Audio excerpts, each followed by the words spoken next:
Hello, everyone, and welcome to a weekly update from Gandalf on the market. It's been a few weeks since there's been an update. I've taken a few weeks in the summer off trading, but now back into it. So let's review what the market's been doing over the last few weeks over the summer, and what I'm looking for going ahead in the indices, and we'll look at the crypto market as well, which I actually have been reasonably active over the last month or so. But um, let's see. So let's first take a look at the stock market indices. So this is the S&P 500 futures. So this is just zoomed out on the daily time frame, looking right back to last year in March, this entire run from COVID, and what a run this has been. I've not seen anything like this. Just reflecting on what we've done over the last 18 months is pretty remarkable. Um, if we have a look where we bottomed here, we passed the 50-day moving average in April. We passed the 200-day average, around June, July. And from there, we've just never looked back. I mean, if you look at the S&P 500, this is the 200-day moving average. We haven't got anywhere really that close since last October, and we've just surged ever since. We've been riding this 50-day moving average. Anytime we get a little bit underneath the 50-day moving average, the bulls step in and we move straight back to resistances. That's happened. You can count these two as well: once, twice, three times, four, five, six, seven, and just recently in the last few weeks, an eighth time. So this 50-day moving average is major support for the S&P 500. But what we can see is the frequency of when we're hitting this 50-day moving average is increasing. So we hit it here, we bounced, we hit it again, bounced, hit it again, bounced, and the higher we go, the more pressure there's going to be on the bulls, and more um, you know downside risk, I would say.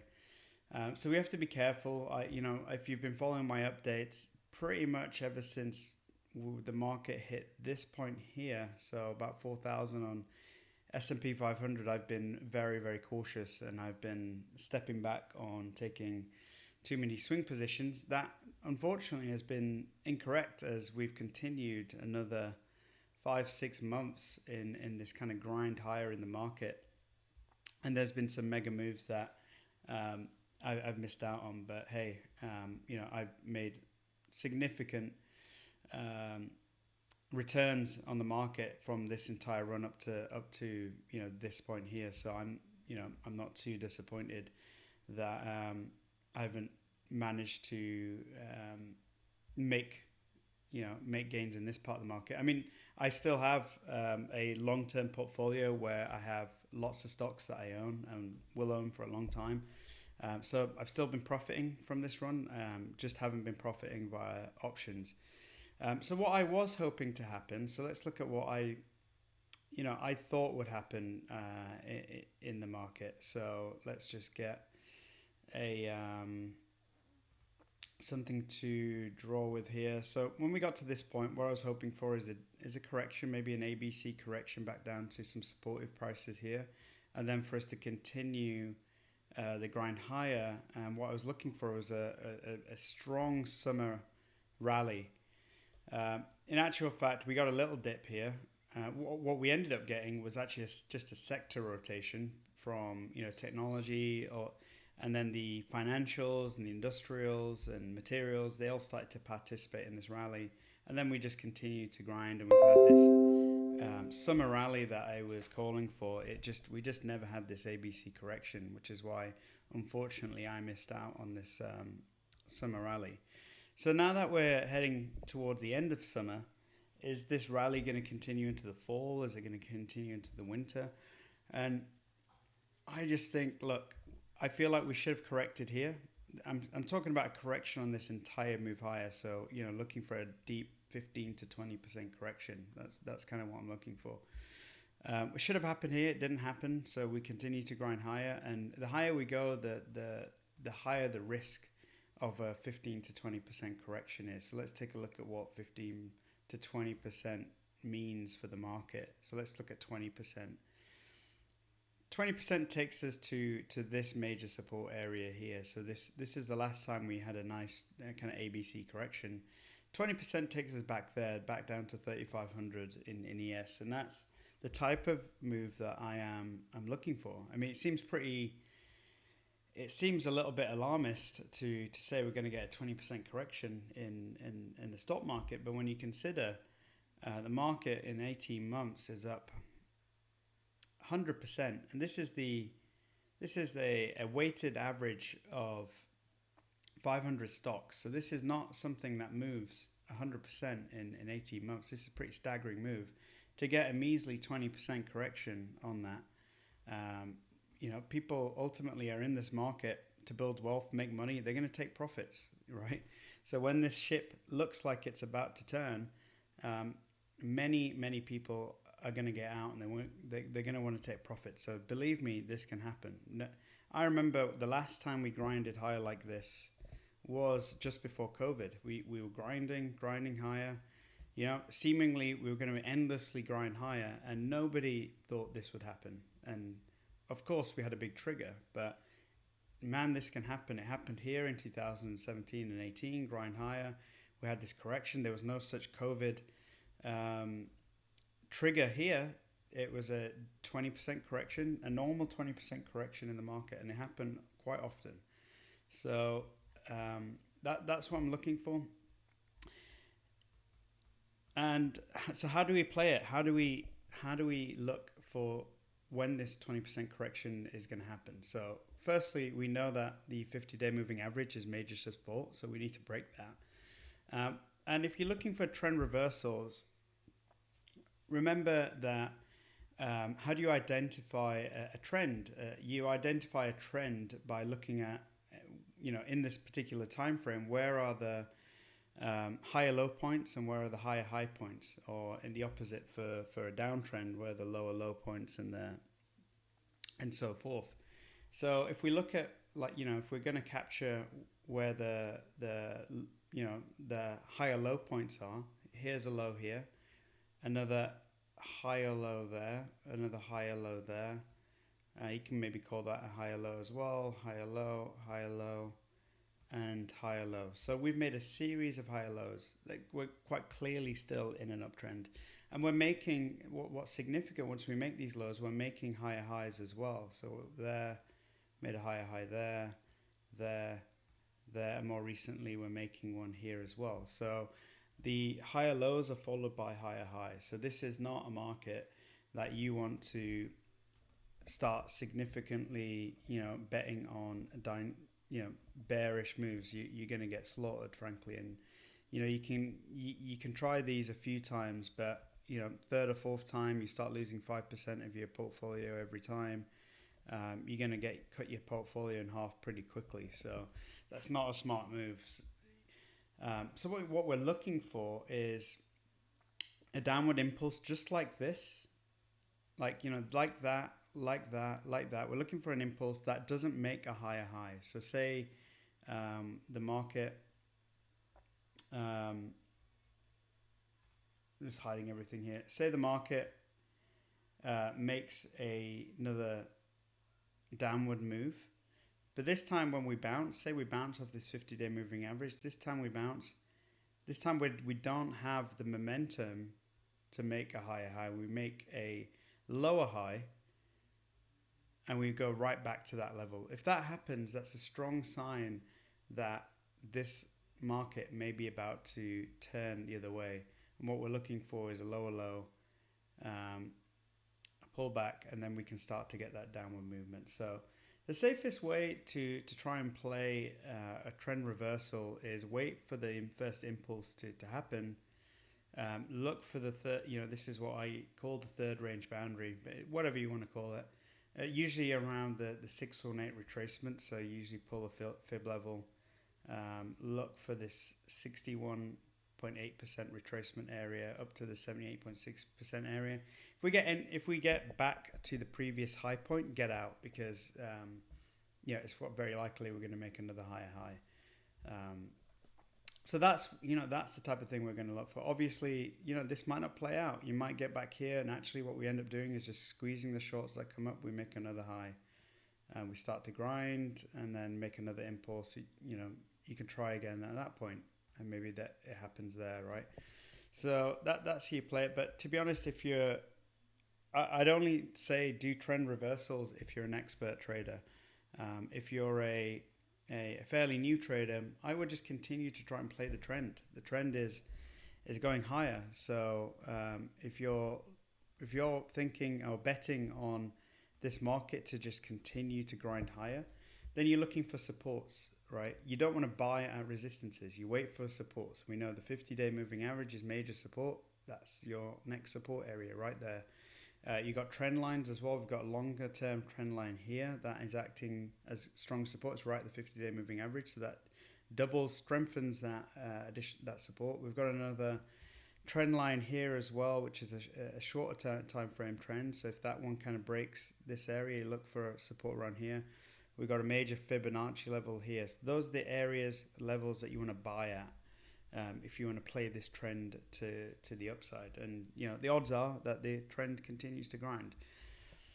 So that's just my thoughts. I believe that the market is as it grinds higher is going to get under more pressure, and I think it's unwise to go deep in long positions. It's also unwise if you're a new trader to try and play the reversal. I've given you some tips on how to play that if you're interested, but it's a tricky spot. I have to admit, I'm not.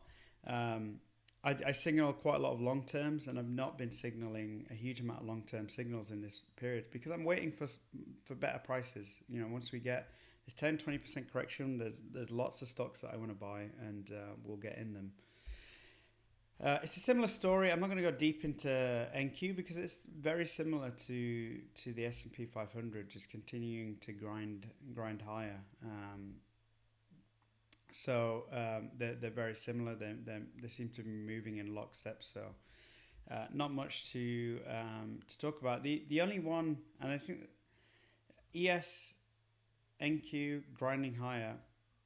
I think if you are a bull in the market, the indices that you have to be worried about, I think, is the Russell, because basically since February, over the last 6 months or so, the Russell has done nothing. In fact, it's down since last February. So I think you've got to be a little bit concerned there. The 50-day moving average, the flat line, we've been in this wide range, nice range actually. If you want to play this, if you're on a range trade, it's pretty nice. If you're a bull, you're thinking it's 200-day moving average caught up with price, so maybe that's the trigger. We make a higher low point and we kick on, and we built this base here that we're going to kick on from. But the fact that the other indices are kind of surging higher while this one's flatlining, I think suggests to me that there's some underlying weakness in this bull move higher. So a little bit to concern about. It does look like a distribution pattern, which you tend to see at tops. So be a little bit careful about the Russell. Definitely, I wouldn't bet too much on upside on the Russell. Okay, that's it for the stocks. Let's take a quick look at the crypto market. Okay, so this one's been playing out really nicely, and actually I've been calling the crypto market quite nicely over the last year or so, and this has been the strongest gaining part of my my portfolios has been crypto. Made some serious gains over the last year. Okay, so what I was thinking, I pretty much believe that was the top, and actually took a lot of profits here. What I was looking for was support around here, the 42k mark. We got here. I started buying here. Unfortunately, that got absolutely crushed. We took a huge amount of liquidity, and that was a mistake. But I bought here. I bought there when we headed there. I thought about buying there again, but to be honest, after buying here, there, and there, I was far too deep. So I didn't want to take the risk of buying there again. But finally, we got this nice momentum surge higher. So this buying this supportive area, which I always felt was very, very unlikely to break down from. Yeah, I know there was people in the group. Even Brett, I think, was calling for it, and I could see why he was calling for it, but I just didn't believe um, that the crypto bull market was done. And if we broke that support, the crypto bull market was done, and I just didn't believe that was the case. So it looks like we have some validation that the bull trend is going to continue. Um, a lot of bears calling for this level to act as major resistance. We kind of dipped above it, so we've made, we made a higher low point here. We talked about trend reversal on ES, looking, we made a lower low here, a lower high there, but finally we made a higher low there, suggesting that this could be the start of a trend reversal, and now that's been confirmed because we made the high point here over that point there. So we've got confirmation that this is a trend reversal. Now what we're looking for is another higher low point, to continue to buy. So I think we could get a dip here before we move higher. I do think this 48,000 level is an area that's where I'm going to take some profits. So things I've bought here, I'll probably look to take some profits at this 618 retracement. If I was a bear, that's the level I'd be waiting for to go deep into shorting crypto.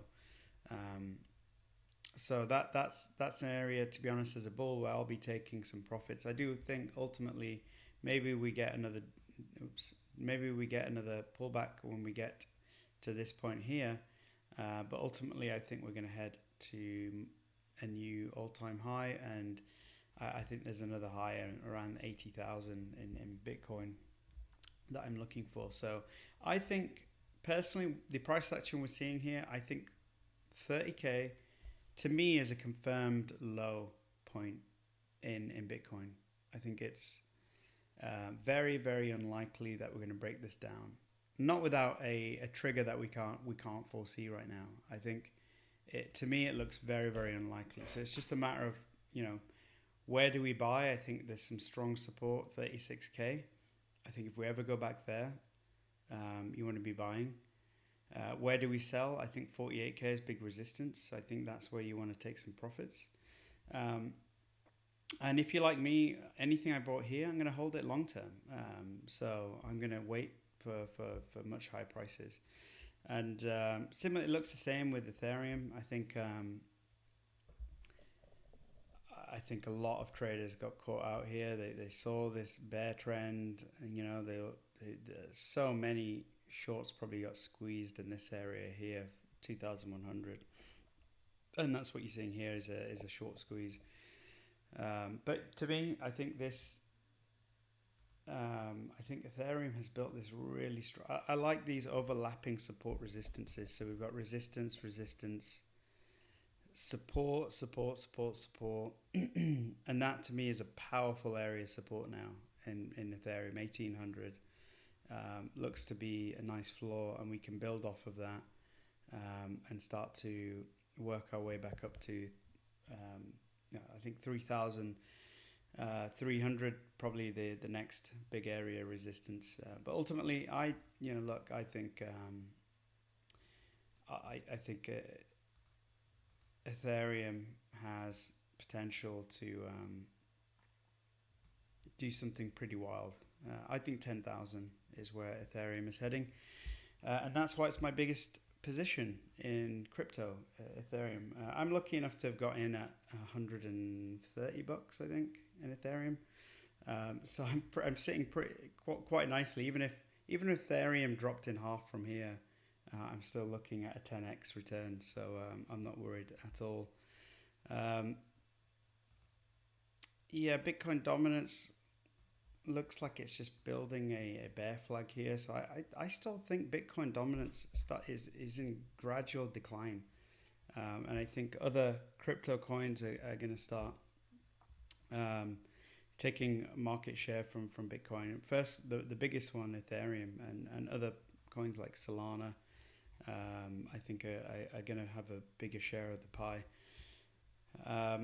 Okay, so look, stay careful on indices. Keep playing that trend. It's been the smart thing to do ever since basically October last year. But just be careful. The higher we go, the more pressure that's on the market, and there is a deep correction. It's going to happen. It's just a matter of time, and that's what I'm waiting for. So that's it for me. Leave any questions in the chat. I should start being more active in the Simba Stocks group over the next couple of months as well. Hopefully I'll post some trades, some more long-term trades. I'm looking forward to chatting with you guys. Thanks a lot. Take care.